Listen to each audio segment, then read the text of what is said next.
กดเบิ่งให้ลูกแม่ว่าถูกบ่กดเบิ่งตัวแอลเนาะคิดไล่แอลอันนี้ยกตัวอย่างเนาะยกตัวอย่างมันจะเป็นม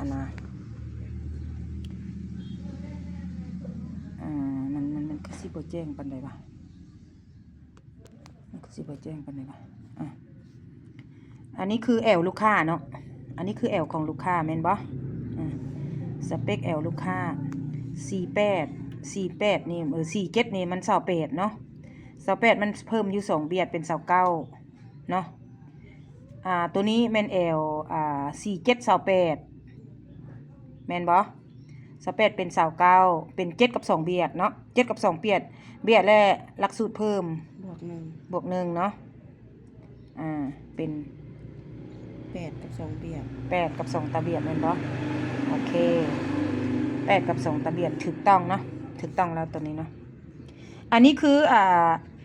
ยายสีจะให้น้องๆเพิ่นเนาะคิดไล่เนาะในการที่เราจะเขียนตัดสินเนาะอยู่ทางข้างก็จะเป็นสินเนาะและให้เขียนบวกลบคูณหารเรื่องเอวของลูกค้าเนาะสเปคของลูกค้าคือสะโพกหารเท่าใดเนาะเอวหารเท่าใดบวกลบคูณหารให้มันเป็นเนาะเวลาเราจะไปแทกกับลูกค้าแทกสินลูกค้าเนาะเฮ็ดแนวใดมันจะตรงเป๊ะเนาะตัวนี้ถูกต้องเลยเนาะตัวนี้ถูกต้องเนาะแต่ตัวนี้เนาะตัวนี้มันจะ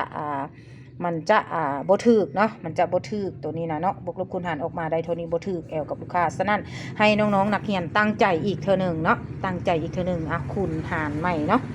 แล้วเฮาบ่เก่งในมื้อนี้